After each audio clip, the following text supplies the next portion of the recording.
can you say your name for me? Eric Riggsbee. Thank you. Welcome, Eric. All right, Hi. let's get started. What are three words you would use to describe yourself? Empathetic, enthusiastic, and analytical. Ooh, very cool. Like a little emotional, a little like brainy Uh-huh. in there. Yeah. I'm really excited to hear these words come out in your story. And what is your background in architecture? My background is I have a bachelor's of architecture from the California College of the Arts in San Francisco. Oh, sorry. And what are you currently up to today? Today I work for, this is the first job I've ever had in my career that has nothing to do with the built environment in any way. I work for a company called Joyful. And what we do at Joyful is I'm a project manager at this company. And what we do at Joyful is we work with the leaders of companies to unleash the power of culture for their employees and customers. So what that means is we help workers at various levels of the company with if they have low morale, if they're stressed out, if there's just not a strong culture there, we help them define what the why is at their company and then come up with a plan for how we can strengthen them. We do that through managing workshops, campaigns, events. Um, as a project manager here, I work with creative directors, art directors, graphic designers, UX, UI programmers, video producers, copywriters, environmental designers from time to time, and account managers. So a diverse group of people at this company. We're a startup. We've been around a couple of years. It's a small group. There's about 14 of us right now. And we're hoping to grow to about 50 in the next 3 or 4 years. And it's going great. I love it. That's such a unique company. Is there any relationship to the state of the architecture industry and like where you ended up today? Like, are there any experiences that might have influenced you one way towards this path? I would say so. I think the project management part comes natural. You know, as you start to climb the ranks in architecture, you start to manage projects. Um, you start to get more involved in like the correspondence and the client facing and all of that. That comes very natural to me. But people always ask me like, well, Eric, why culture? How did this happen? Like, what is your experience that got you to understand how to help these people? And I say, I've worked for some really great companies. I've worked for some not so great companies. I've worked for ones that were great, but the culture was a little bit off. I've worked for some companies that it was just everything in between. And the whole time I was at these companies, I was always thinking like, well, why do I like this? Or why do I not like this? And what makes me happy here? What makes me not happy here? And um, I've just sensed that along the way throughout my career. So I feel like I can tap into that very well. And how did you get started on your path away from architecture? So for me, leaving architecture, I've left architecture twice. I guess you could look at it that way. It was never out of disgust or dislike. It was always out of necessity. Um, I worked for 2 years at a firm after college or after high school rather, but before going to college, I was kind of in going to junior college and I hadn't figured out where I wanted to go yet. So I worked for a firm for a few years. I ended up going to college for architecture. And then once I graduated, I worked for 5 solid years doing single family custom homes at the Sea Ranch in California. You might know of the Sea Ranch. It's a pretty popular, famous housing complex in Northern California. And it was great. I loved it. And then the housing bubble happened in the late 2000s. So I lost my job. And out of necessity, I had to pivot out of architecture. Being from the Bay Area and so close to Silicon Valley, there's a lot of tech companies. And at the time, there was a lot of new technologies centered around smart lighting, electrochromic glass. And these companies were starting and they were basically being run by people that had nothing to do with architecture, nothing to do with the construction industry. They were just either from Cisco or they worked in the semiconductor industry and they were scientists and they were developing these technologies. And as these companies were going to market, they realized we need to hire some people that know how to read construction drawing, how to tell us what the dollar sign means on the floor plan. I mean, it was that simple in the beginning. And I'm like, that's the switch. You need to, tie it with that. So I found a place called Redwood System, and they were at the forefront of LED lighting in the late 2000s when it was just LED lighting was brand new, and the term Internet of Things wasn't even a term yet. And what they were doing was they were putting lighting on the network. So they were removing the driver from the light, and instead of running it with AC line voltage and daisy chaining the lights, they were running it off of a Cat5 data cable. So now you're using low voltage instead of high voltage, and every light would have a home run into a data closet. And then now you would have these lights on a network, and you could do all kinds of things with them. You could dim your lights when you go to your desk. You use space utilization because each light had a sensor tied into it, and all of this granular data that now was happening. These smart building technologies were starting. So I spent 5 years in Silicon Valley for 3 different companies. 2 were doing smart lighting, and 1 was doing electrochromic glass. Electrochromic glass is the type of glass that can tint on demand. You send a current to it, and you can clock it based on where the sun is in relation to the building, and you can tint one side, and then it releases the tint and go to the other side of the building. Um, so I got many years into that and thought, wow, this is great. Like, I'm making more money than I did in architecture.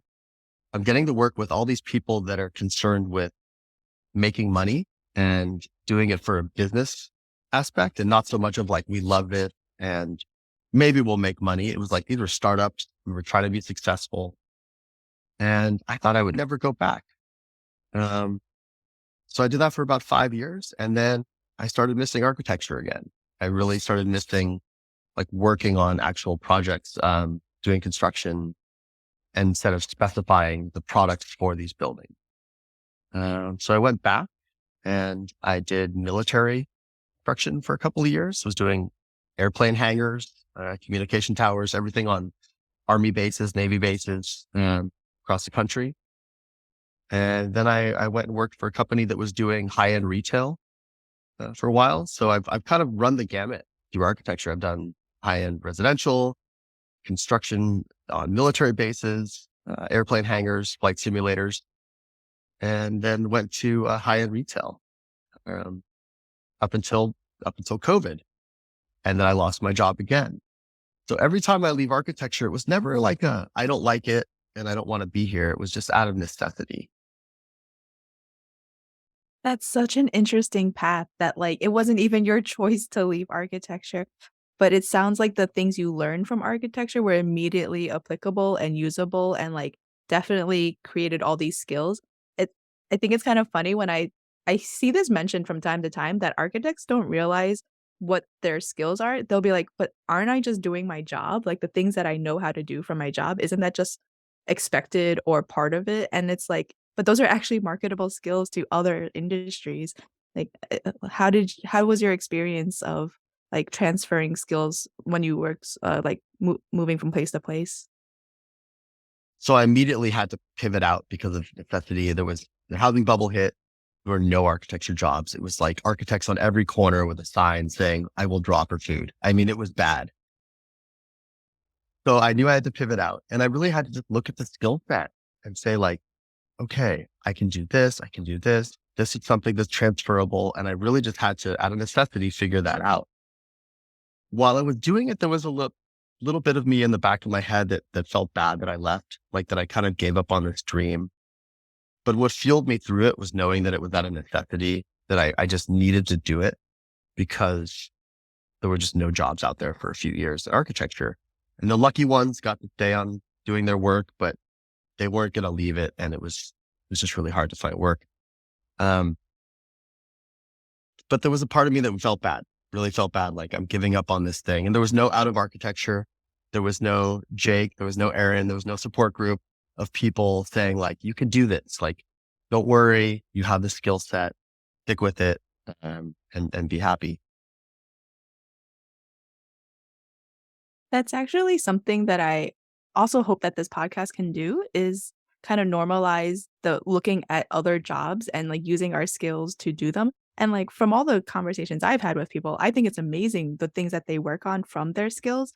And it's kind of unfortunate that architects struggle so much to find these jobs that they can so well. They have a lot of I guess like input and talent to share, but I think it's the other side that they're like, "Oh, well, we don't like we're not looking for an architect," or like your experience doesn't translate. But I feel like the architects are always like, "No, we can really do this. Like I've done this before."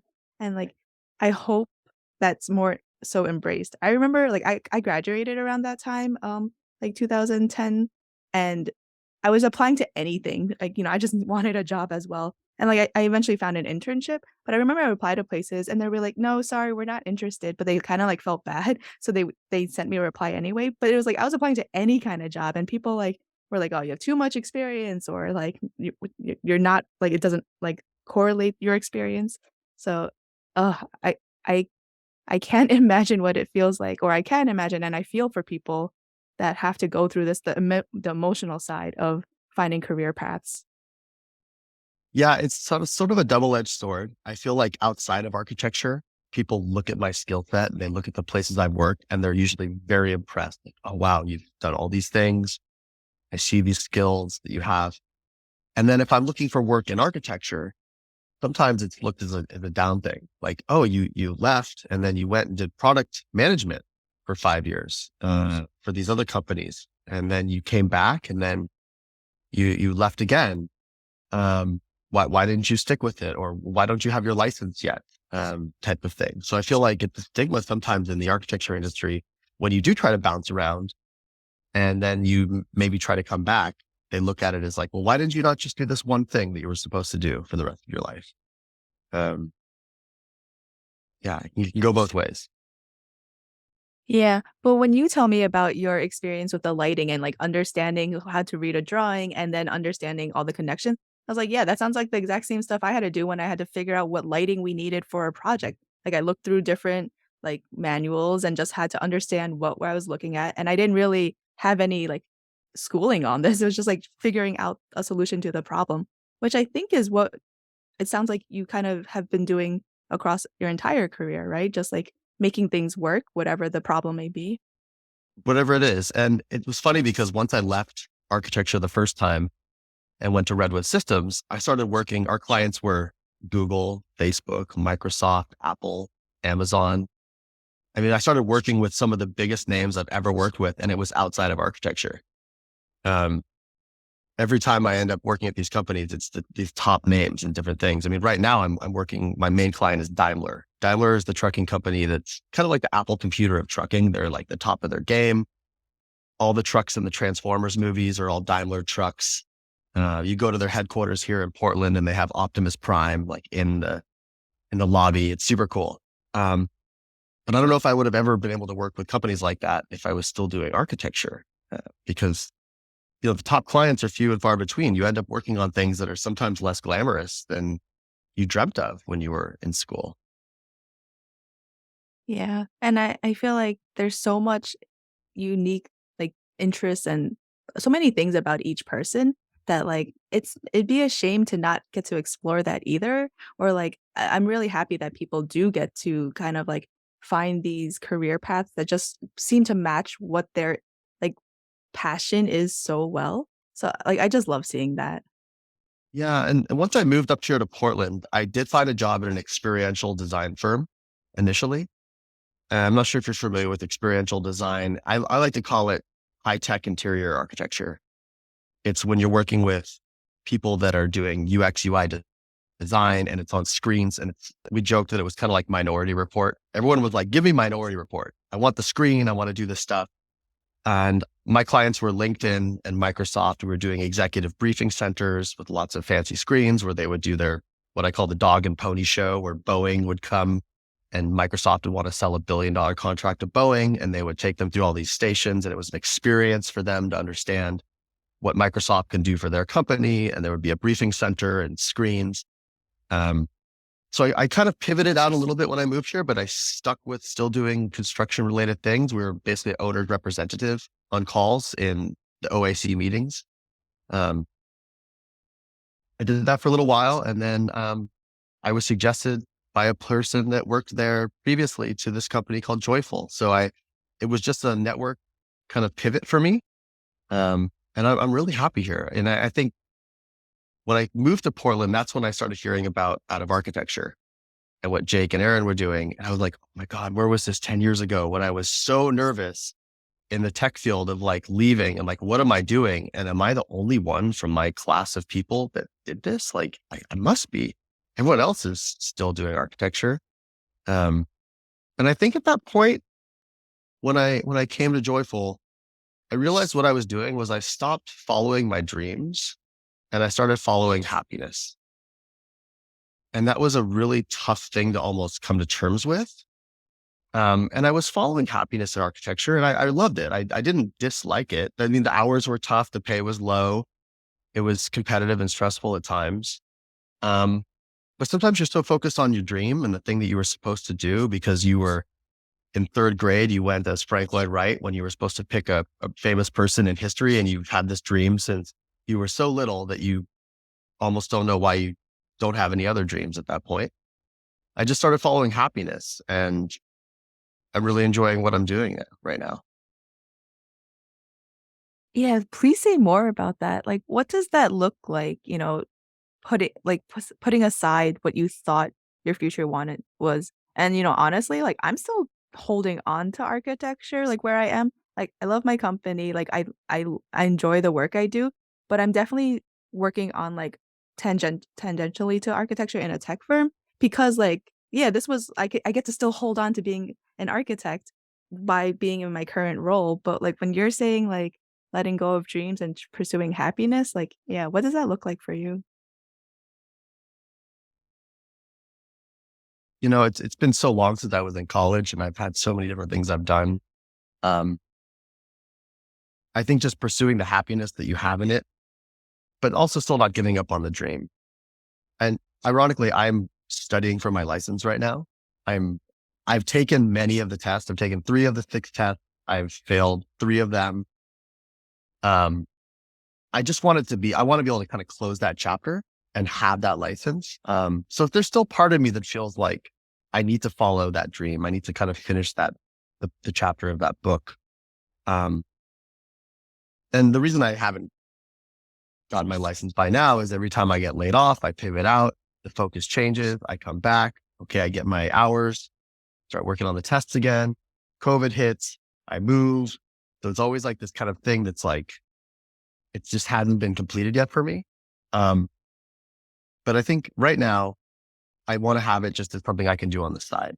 It's really not about like going back to architecture, but it's still that I love it and I want to do it, but I want to do it on my terms. Are there any other decisions that has influenced where, like maybe before in the past I would do it this way, but now like with my a different perspective, like you approach it another way? How so? Expand on that a little bit. I imagine okay, like everything I'm saying is through like the lens of my life. So, there's so many opportunities that must come along your way, like different things you're interested or see, but we choose to spend our time on the things that we do. And I'm really caught on this, like, idea of happiness versus dreams.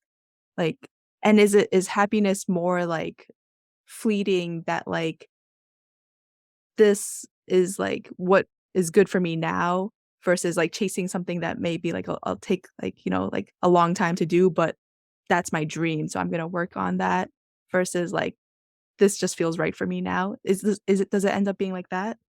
Yeah, I think a lot of it comes down to what you do in your day job doesn't necessarily define you. And that's a tough one for me. I've always wanted to be like, I want to work for the coolest companies. I want to do the coolest stuff. Um, a lot of my identity is wrapped up in my work. Um, but at the end of the day, if it's what you really like to do, you don't have to do it as your day job. Like you could find ways to do it at night. You could find ways to do it on the weekends. Um, I've been DJing and playing music most of my life. I have an event production company that we do a few events a year at this point. And I got to this point where I said, I don't have to do that full time to really love it. I actually, sometimes you like things more that you don't do full time. Like if it's like your second or third passion, you end up liking those more. But if you make those passions the main thing you do, you end up not liking it as much because now it's work, right? Um, I mean, I think there's so many cool things in architecture and people can do. I mean, I'm really inspired by like what Meow Wolf is doing and like creating these spaces that are just like adult playgrounds that people can go into and there's stories. There's Mike Bennett here in Portland that does these kind of cardboard cutouts. Started off as like these slow signs with these animals, like, drive like your kids live here kind of vibe. Um, and he's created all of these things like Dinolandia and Wonderwood Springs and these just really cool environments that you can do that are still architectural based, but they're not necessarily like in architecture. So I'm trying to find ways to touch these things outside of it just being like working as an architect, build a CD set. Um, one of my things for my clients that I worked on this morning for Daimler is this project called Architecture EmpowerNet. And we're actually working with some 3D designers to come up with some renderings and things and a poster and a concept for them to explain what they do. So I'm still touching architecture in all these weird different ways, but it's not necessarily construction based. Yeah, I think that understanding of what architecture is from people who aren't in architecture, looking at, just houses, anything related to a house, they assume is part of architecture. And then inside architecture, it's just like the work that it does that most people get paid to do. But I feel like it's really so much more like the creative process, the decision making, like problem solving. But also one thing I wanted to mention is when you were talking about like your DJing and like I think over time you realize the things that you just love to do and then you give yourself permission to just do them whenever you want, invest time and money into them just because you know that this is something that is repeatedly going to be part of your life that you choose to put into your life. And I think that's really important to recognize too, and then, like, I love that, like, I'm at a point in my life where I'm like, "You know what? This may not make sense, like, financially speaking, or, like, it takes so much of my time, but, like, this is just something that I want in my life." And I guess for me, that is, like, what pursuing happiness would look like. I mean, architects are culture builders. I mean, you're building culture um, by putting together a structure and bringing people together. I feel like that's what I'm doing with when I throw an event. I'm putting an event together and I'm building the culture there. Um, and I think there's just many ways you can go about doing it. We actually like to ask a question, how would you define an architect? And, like, that's a beautiful answer, and I think it's so spot on too. Do you wanna Yeah. elaborate at all to that? Well, I mean, the term architect is a tricky one, right? I have to be careful to call myself an architect because I legally can't call myself one if I'm not licensed. And that was a weird thing too, because I feel like being an architect is a mindset. It's not a certification. Um, in the legal terms, yes, it is. And obviously to sign drawings and do all that, you have to be certified, but it's really a mindset. Um, and you're building on culture. You're building on all of these amazing things.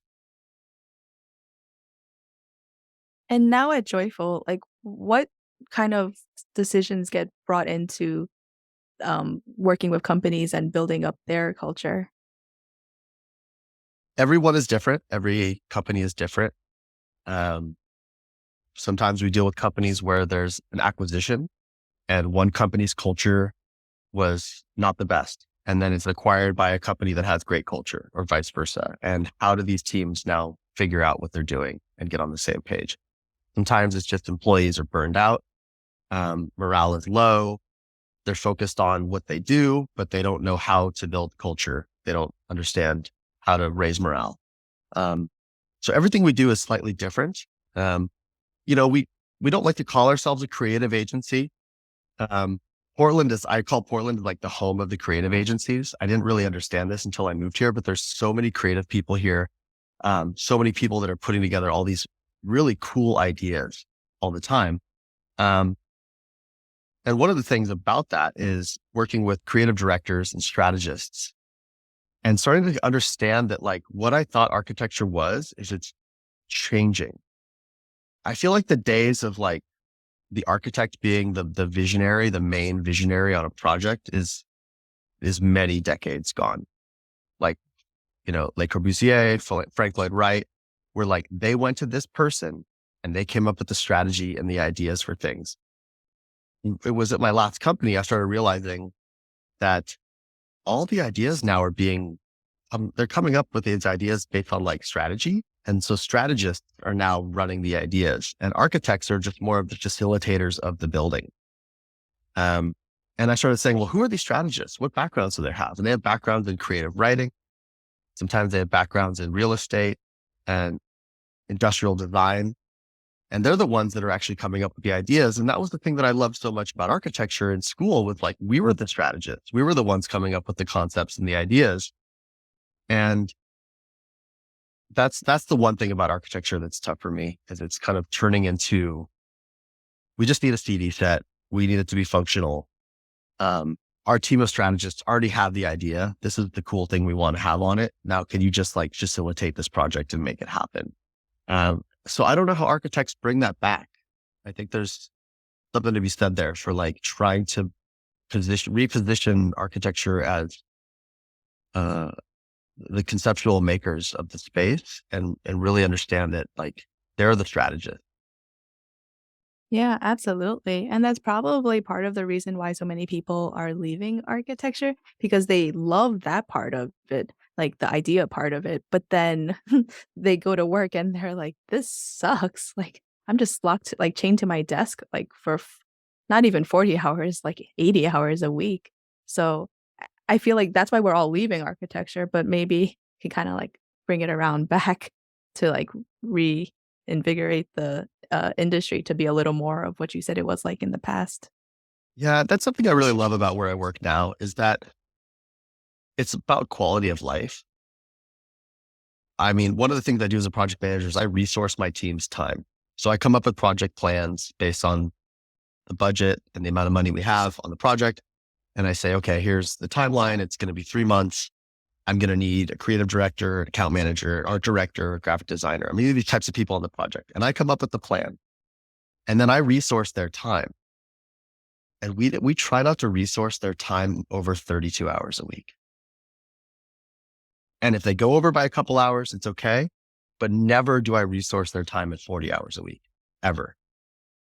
And that's because we don't want to burn people out. We don't want them to be working 45, 50-hour weeks. I mean, that's completely unheard of. We even have something here called a joyful practice. So 2 hours a week, you can decide whatever you want to do. You get to bill this time and you can do anything from you can read a book, you can go for a walk, you can create music, you can go into your workshop and do something fun.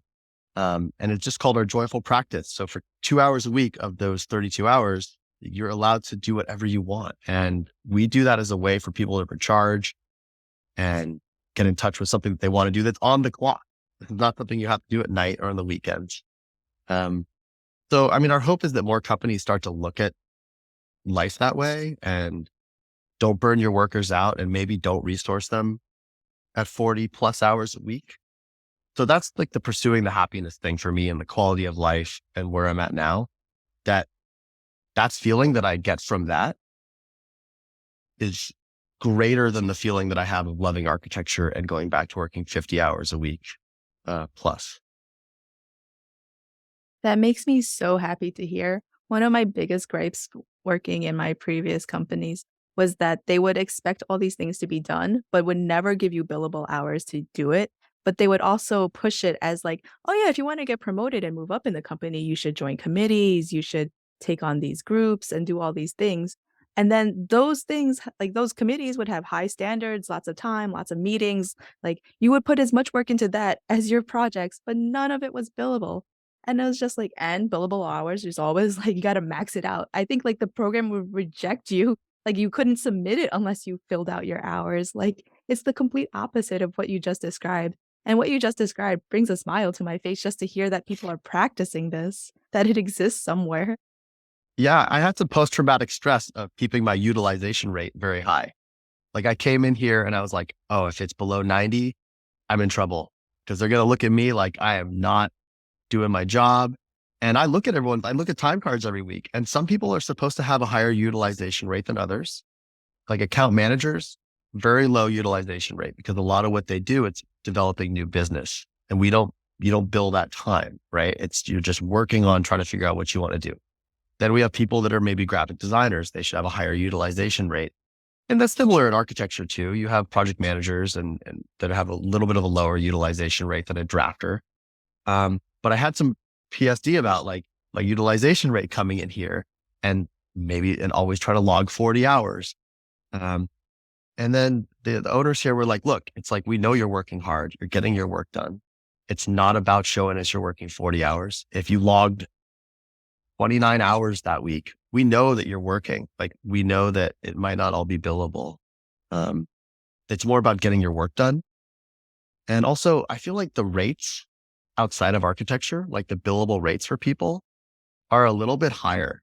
There's just, I mean, I've heard everyone talking about this, just architects just don't value it. They don't value what they do. 10% of the construction cost at best. Like people don't want to pay an architect, $100,000 for $1 million project. Um, so I feel like our billable rates are set a little bit higher in the creative agency type world, culture agency world, where there's just more value. The customers see the value, and there's something about architecture where the clients and customers just don't see the value of what architects are doing. I'm sure part of it is like it's really hard to be the person making changes against the norm, against what everyone else is doing, and to kind of like put yourself out there with these ideas. Like I'm sure a lot of people in architecture, like running these companies, I'm sure some of them want to make these changes, but they don't feel like they're empowered to do so or like can do so. Does your company also like help influence that or like work with people to make changes that are maybe hard to implement? We do, but it takes time. It really starts with like the client trusting us. Um, like with Daimler, we've been working with Daimler for many years, basically since the beginning of our company starting, and they're just starting to come around to what we're doing. So it does take time, you know, it starts with trust. Once they trust us, and then they start to see like, oh, the workers are laughing. I mean, we've done the funniest things for them. We've put together like an SNL skit, like we video about like some definition that they had at their company, like that they want to teach their workers. And we're like, look, let's film this as a skit. We'll have the person try to teach it, like have these nightmares and be on different game shows. And it's about a 10-minute video. And they showed it at their town hall and people were just crying, laughing. It was so funny. And it's featuring one of the executives at the company.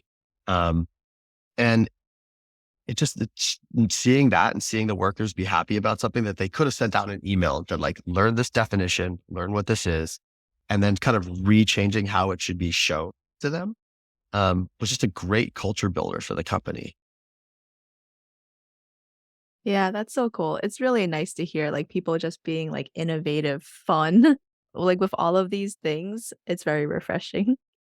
Yeah, we have a great creative team here. Our creative director and our art director here are, I mean, everyone here is brilliant, but, um, I feel like it's almost like a writing room where people are just like in a think tank of ideas.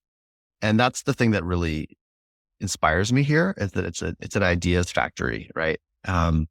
Whereas architecture should be an ideas factory, but sometimes it's not. And I think in architecture, it's tough to, you know, I went through the roller coaster of losing the job a few times based on the economy and things like that. And I don't know if I can do that anymore. Anytime the economy goes down, artists and architecture is a luxury industry. I mean, most people can't even hire an architect to begin with. Um, and it's almost like I look at it like it's like a fine dining restaurant. You only need one sous chef and one owner, and then you need about 15 really good line cooks. And in architecture, you end up becoming one of the line cooks, and it's hard to climb the rank to make it to being the sous chef.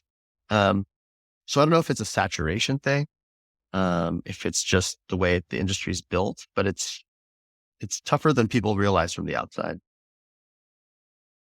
Yeah, absolutely. Do you have any advice for your younger self that sitting now where you are with all these experiences, what you would have liked to hear back then, perhaps? I would say don't be scared to leave the industry. Until I learned about additive architecture and I was in tech for 5 years, the whole time I just had this kind of pit in my stomach that I was like, what am I doing? Just know that it's okay and that you have an incredibly strong skill set. Um, that you're practical, you're analytical, you're precise, you have diligence, you're naturally organized, you have attention to detail. Um, you have keen eye for spotting patterns, inconsistencies. And like all of these skills are incredibly transferable to so many industries. Um, it's one of the best things you can go to school for, in my opinion. And, you're going to be good at problem solving. Uh, you're going to have a strong work ethic. I mean, I've never met an architect that is lazy. It's just not a thing. Like we love what we do. Um, so I think just understand that those skills are there and that like you can do basically whatever you want.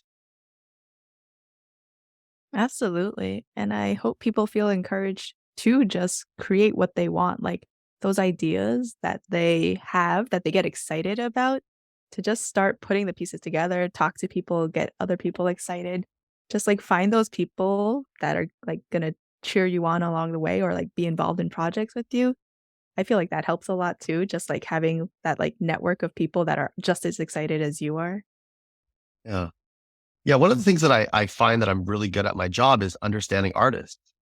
I feel like there's project management and then there's this kind of newer buzzword. These buzzwords, they always keep coming up every couple of years. There's now like being a creative project manager. And I consider myself one of those.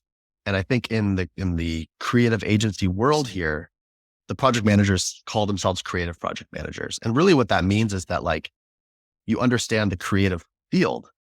So when I'm working with one of my artists and they're maybe getting close to going over the amount of time they should spend on a project, I've sat and I've spent a couple of minutes talking to some of them and said, look, I know you're worried about the budget. I said, like, I want you to not worry about it.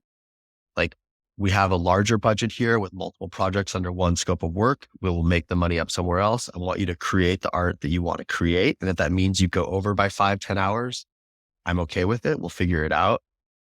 I know how you feel, like how insecure you might feel about what you're working on because I am an artist and I've been there. So I have a unique position to be able to understand the mindset of the people that I'm helping to manage. And that comes from doing architecture. If I had just come into this field and just became a project manager because I went to business school or I went somewhere else and did something outside of art, I wouldn't have that unique perspective and ideas of how to share that with my team. And I'm always trying to push them to do their best work. I mean, that's really at the end of the day, it's like, I want them to do their best work and I don't want to burn them out. Yeah, absolutely. And that's such a beautiful thing because I really feel for people that understand other people and then reach out and like enable them to do their best. Yeah, like I love that. That's really great. I had a question. Oh, mm, do you have any advice for how people can or like my question's kind of like you mentioned all the things that like, understanding what you're good at. Oh, actually maybe that's my question. Like is there anything that helps you identify like how you said that you're a good creative, like a great creative project manager? How did you realize that I'm really good at this and I want like this is a really good skill I have that maybe like other people don't not everybody has. Well, I think it's especially in project management, you have to be reserved at times. You have to know when to speak up. You have to have a caring nature. Um, you've got to be able to spot, like I said, patterns and consistencies. Um, you've got to have that attention to detail and you've got to have that incessant love of like wanting it to work. And I think that like that comes from architecture. Like I just want it to work. Um, and the strong work ethic, I think is one of the best things that can come from architecture. I mean, how many of us were in studio until 4 a.m., working on our projects, cutting basswood and gluing stuff and then being there to present 4 hours later at 8 a.m. I mean, you don't do that if you don't love it. Um, and then that translates to my daily life. Yeah, I can hear how much, like, you have a love for architecture, like, everything about it, like, getting into it, being an architect, and, like, what it can embody and do for people. Like, I I I mean, I know your company is called Joyful, but I really do feel the joy coming from you. Oh, great. Yeah, I appreciate that. Yeah, we're a solid team of people here, and everyone is just amazing. I just spent 3 days. I got back yesterday. We had our offsite. We have it once a year, and we went into the forest and we did camping together. And it was a team building thing. We had moments of mindfulness. We had moments of play, and it was just a fantastic thing. And we're definitely trying to practice what we preach and make sure that we can help spread that to the world. And we're starting to work with some architecture firms. We have one that we're working with for two different reasons. One, possibly to help them with their culture, but also this idea of like getting people to come back to offices. And architects in the beginning of the pandemic were like, we're going to figure this out. We're going to problem solve this. We're the ones that are going to have the answers to this. The spaces are going to be so amazing. People are going to want to come back. And then it really wasn't that easy. Right. And I think architects are starting to realize that like there's a culture aspect there that like maybe they're not the experts on, but they're reaching out to us to figure out how they can intertwine the ideas and the technologies of the methods that we're employing into their designs and into like their spaces and how they can actually bring those together. So it's something we haven't figured out yet. We're still working on it, but architects are starting to come to us to improve their offerings to the clients.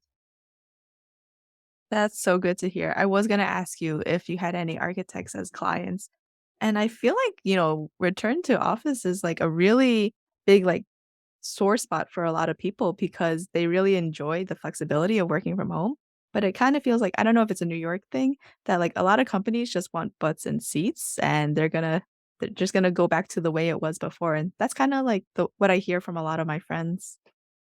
Yeah, we're allowed to work from home. So we have like a 100% work from home policy. You can work from home 5 days a week here.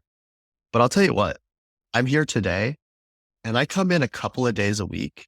And it's because I really like this place. Like I really like the people I work with. I like the vibe here. We've got a really interesting space. Um, I can show you around, on video after the podcast. I can do a little tour for you to see what this place is like. And it's just an amazing vibe. And like, I want to be here because the interactions with the people are so rich. So I think there's something to be said for letting people work from where they want to, but find a way for them to really want to come in. I think that the office needs to turn into an environment for learning, not just a place for you to sit somewhere. So like you have to make it a place where it's something you cannot get at home. And usually that's like a place to learn, a place to gather with the people. And if it's not that, if it's just having people sit there so the executives can feel good and walk around and see people, people pick up on that. And that's part of what we do is we understand the culture. We understand why people are happy and why they're not. Another thing I'm picking up on is that, like, all of the experiences you've had will make you when you practice, like, architecture, even more, like, thoughtful architect, which is, like, the things that you can create then are just gonna impact people that much more. So, I feel like people shouldn't be, discouraged from pursuing things outside of architecture. They should absolutely embrace it and include it into their practice and their work because pe architecture embody like, people are within architecture everywhere, so why would there not want to be a strong connection between the 2? Absolutely. What are you looking forward to in the future? And that can range from anything work or non-work related. Or two in the future. Well, I mean, I'm looking forward to getting my license. I feel like that's like a thing that I still, like I want to get that done. And again, I'm sure you picked up on this. I didn't ever really want to leave architecture. I do have my issues with it. I brought those up. Um, but I still would like to create spaces, but more like play experience spaces where they're like, maybe they're up for 6 weeks and then they just tear them down. It's like a sculpture in the park type of thing that people can run through. Um, I'm looking forward to doing some things like that, like some very like experiential design type spaces. I'm looking forward to continually working here at Joyful and helping other companies learn and grow and be happy. And I think that's really where we came from with this idea of like the world is in kind of a messed up place after the pandemic, and we're just here to help make people happy. So I'm just continually learning more. I mean, I'm trying to be brave and bold, um, and just continue learning and being kind and curious.